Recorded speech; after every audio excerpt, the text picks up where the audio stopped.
today I'm going to be locating injection sites for the intradermal, intramuscular, and subcutaneous injections. So first I'm going to locate the deltoid injection site. So you wouldn't want to go below the deltoid insertion or above the shoulder. So to find that, you would have the patient lift their arm, and you can see right here where the deltoid is, and so the insertion is down here in the shoulder. So you would find the acromion process, go 3 fingers below, and then form a triangle and inject within the triangle. So your next site is your dorsolateral site, so it's a little bit more towards the back of your arm. So you again would find that deltoid insertion, and you go 3 fingers down from the deltoid insertion. You would go 3 fingers above the old cranium process, and then you would have this rectangular area for your injection site. Next, the next site is going to be on your forearm. This is an intradermal injection. So you would go 4 fingers down from the antecubital fossa. You would go four fingers up from the wrist, and you would want to avoid any obvious tendons or blood vessels. And then you would have this rectangular area for your injection site. So next, the next site is going to be on your abdomen. So I'm going to have the patient lay down.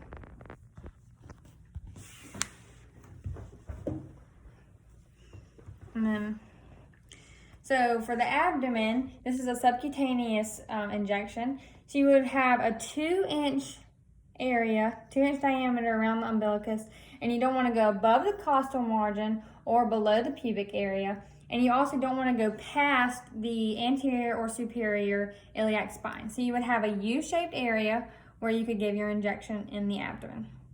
So next, we're going to move to the ventrogluteal, which is an intramuscular injection. So you'd want to find the greater trochanter, and to do this, you could have the patient move their leg forward and back, and then you could feel it moving under your fingers. So then you want to place the heel of your hand on that greater trochanter. Your thumb would face the umbilicus or the pelvic area, the groin area.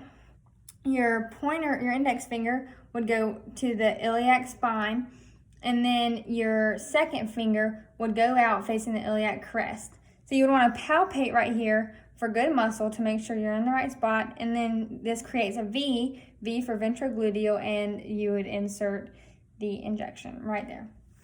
And so next, we're going to do the vastus lateralis. You could do this intramuscular or subcutaneous.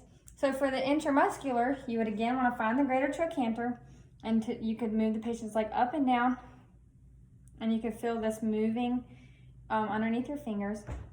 So you would want to go a hand's width down or 4 fingers below the greater trochanter, 4 fingers above the knee, and so then you would want to stay within, you wouldn't want to go past the midline of the top of the leg or the midline of the side of the leg.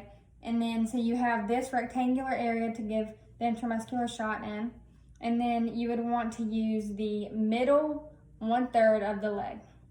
So you could also do a subcutaneous injection in the vastus lateralis. So you would have the same instructions. So you would find the greater trochanter again.